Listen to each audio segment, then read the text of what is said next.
Cara membedakan verb 2 dan verb 3 dengan mudah. Kalau misalnya teman-teman mau membedakan sebuah verb 2 atau verb 3 yang sama-sama berakhiran ed dengan mudah, maka yang perlu teman-teman lakukan yang pertama adalah lihat kata apa yang berada di depannya. Misal nih, kita punya kata invited. Di sini kita tidak tahu ini verb 2 atau verb 3. Kita lihat, jika di depannya dia itu muncul subjek seperti I, you, atau misalnya we dan yang lainnya, maka bisa dipastikan ini adalah verb 2. Kenapa? Karena hanya verb 2 yang memiliki subjek langsung di depannya. Itu ya. Yang kedua, kalau misalnya teman-teman ternyata ketemu dengan invited lagi, tapi di depannya malah muncul is, am, are, atau singkatnya adalah be, maka bisa dipastikan dia itu adalah verb 3.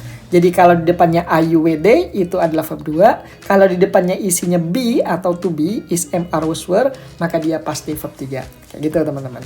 Atau misalnya di depannya dia tiba-tiba muncul have, atau misalnya ada has di depannya, maka itu juga verb 3 yang ini.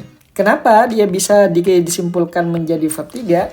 Karena verb 3 itu selalu muncul di belakangnya is, am, are, atau pasti dia muncul di belakangnya have ataupun has. Itu cara yang pertama. Cara yang kedua, teman-teman juga bisa memperhatikan kata-kata yang muncul di belakangnya. Misalnya kita punya kata invited nih. Kita tidak tahu ini verb 2 atau verb 3. Lihat. Kalau di belakangnya dia tiba-tiba muncul sebuah objek, misalnya kayak you, atau misalnya us, atau misalnya them, atau yang lainnya lah, maka bisa dipastikan dia itu merupakan sebuah verb 2. Karena hanya verb 2 yang memiliki objek secara langsung. Gitu ya, itu yang pertama. Misalnya nih, I invited you. Saya mengundang kamu. Saya mengundang mereka. Saya mengundang bla bla bla. Itu ya. Jadi kalau di belakangnya muncul objek, di belakang ide muncul objek, maka dia pasti verb 2. Fix ya. Kalau misalnya teman-teman ketemu dengan invited nih lagi, kita nggak tahu dia verb 2 atau verb 3, tapi di belakangnya dia muncul sebuah preposisi. Misalnya kayak by, misalnya in, at, dan yang lainnya, maka bisa dipastikan bahwa dia itu adalah verb 3. Kenapa? Karena verb 3 itu teman-teman tidak pernah punya objek. Karena dia nggak punya objek, maka yang muncul adalah preposisi seperti by, in, at. Contoh, you are invited by. Nah, itu verb 3. You are invited in, bla bla bla. Itu juga verb 3. Gitu ya, fix ya. Atau misalnya teman-teman ketemu dengan invited atau verb id, tapi di belakangnya itu diikuti sebuah adverb.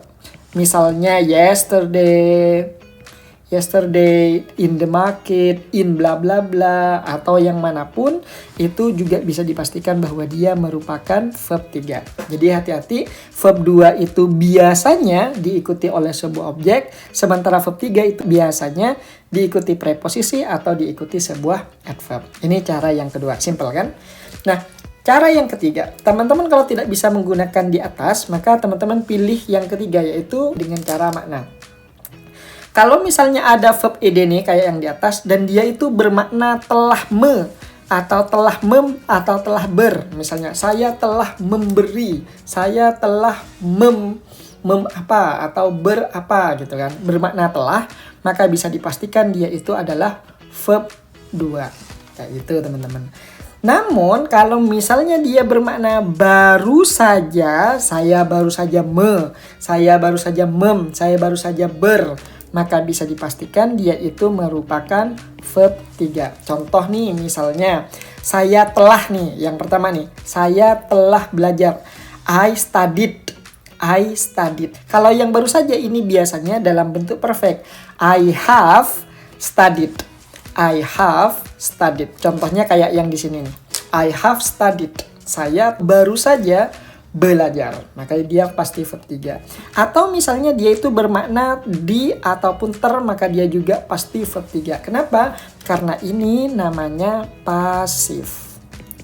Ini pasif, kalau ini perfect. Kalau yang ini biasanya past tense, kayak gitu teman-teman ya. Jadi kalau misalnya saya dipukul, mereka terpukul, nah itu pasti verb 3 tuh di situ tuh. Ada verb 3 baik berakhiran ed atau enggak yang berakhiran ed. Namun bagaimana kalau misalnya ada kasus kayak gini?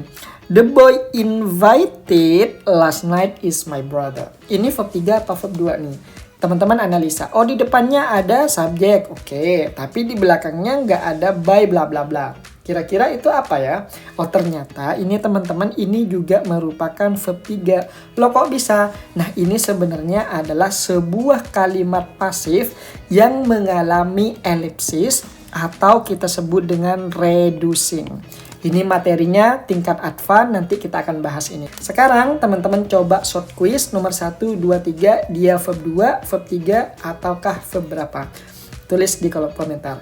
See you tomorrow and bye-bye.